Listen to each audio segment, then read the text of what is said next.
Et avec nous, Marie et Sébastien, bonjour. Merci beaucoup d'avoir accepté notre invitation. Vous êtes les parents d'Evaël.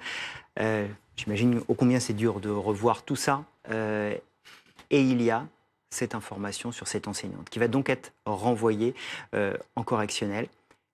C'est un soulagement pour vous?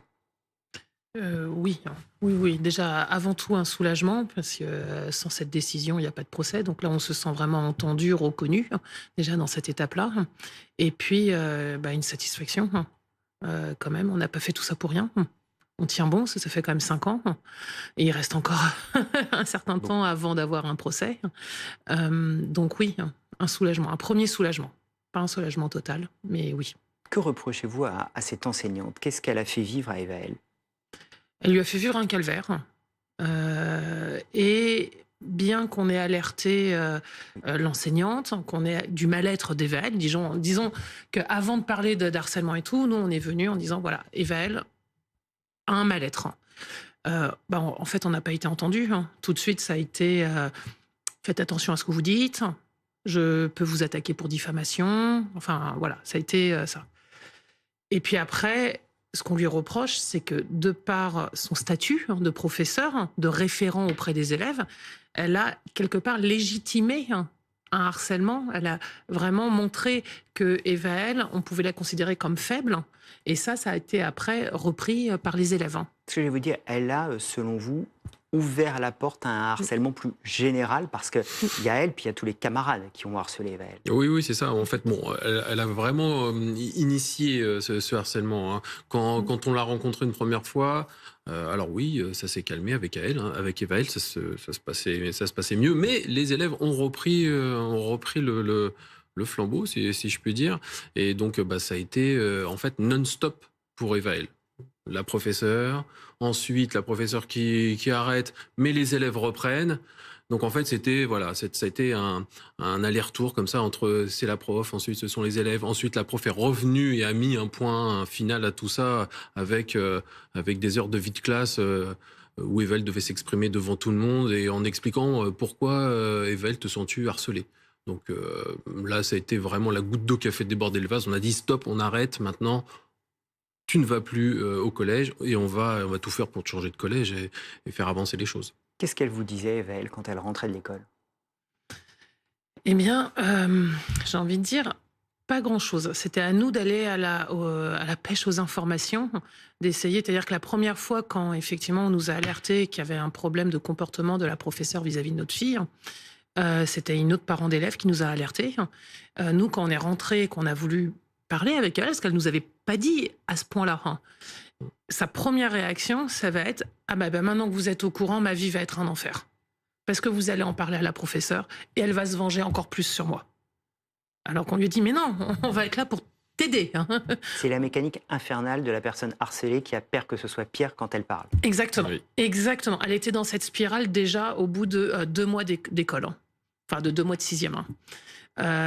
Et donc ça a été ça tout le temps, et à chaque fois on y allait, mais regarde, il s'est passé ça, dis-moi quels sont les élèves. On a fait des listes de 15 élèves. Est-ce que c'est des violences verbales, est-ce que c'est des violences physiques?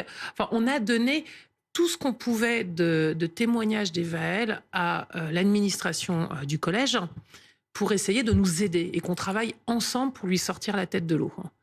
Notre erreur a été de leur faire confiance. Vous avez tout fait. Vous avez écouté Evaël, vous avez parlé avec elle, vous êtes allé voir le proviseur, vous êtes allé voir l'enseignante, le proviseur, le CPE, vous êtes monté plus haut.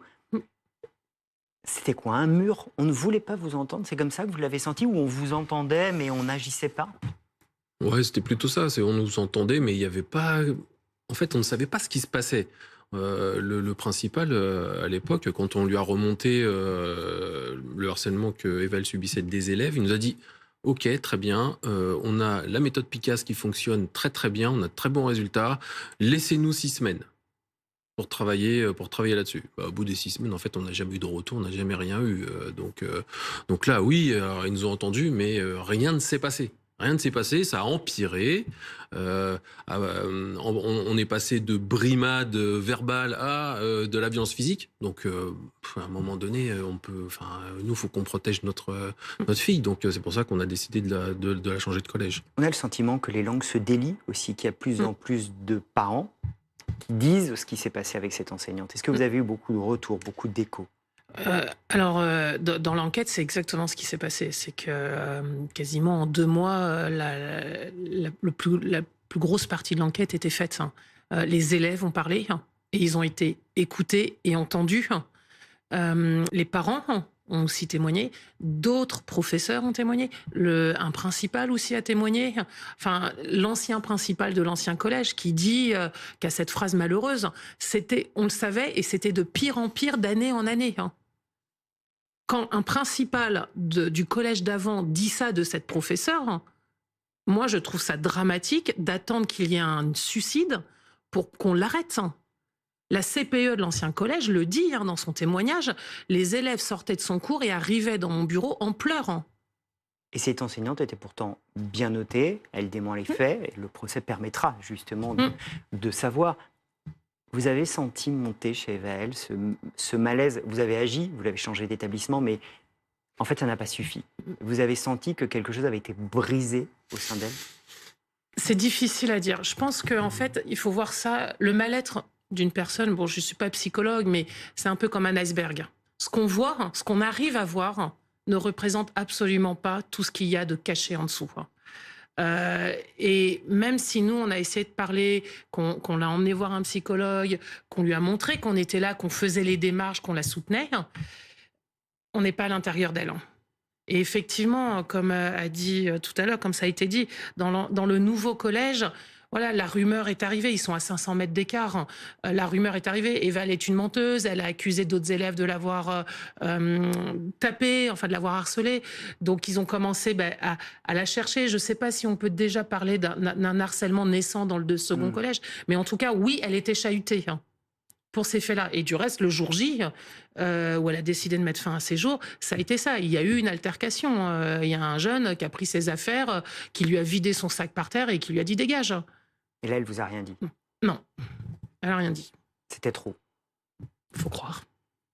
Comment vous tenez, vous, depuis tout ce temps, dans ce combat que vous ne lâchez pas? Vous avez une première victoire. Aujourd'hui, comment vous tenez? Parce qu'on y croit. Je pense qu'on a l'espoir, on y croit. On est des personnes qui croyons en la justice et on espère, en tout cas, que voilà, on nous donne déjà les moyens d'aller à un procès. On espère bien sûr que le verdict soit en notre faveur, surtout en la faveur d'Eva L, j'ai envie de dire, et des autres élèves aussi. On tient parce que il faut avancer. Tout à l'heure, il y avait votre collègue qui disait que quand on vit ce genre de drame, il faut rester en mouvement, il faut rester dans la vie. C'est exactement ça. On reste en mouvement. Bon, on a fait des projets personnels et on reste et on tient et on est vigilant à ce que ça avance. Parce qu'effectivement, s'il n'y a plus de mouvement, je préfère pas y penser. Est-ce que vous faites avec beaucoup de dignité et beaucoup de courage pour Eva L? Merci beaucoup d'être venu sur le plateau du Live BFM. On vous souhaite bon courage et évidemment, on continuera à suivre cette affaire. Merci d'être venu sur notre plateau.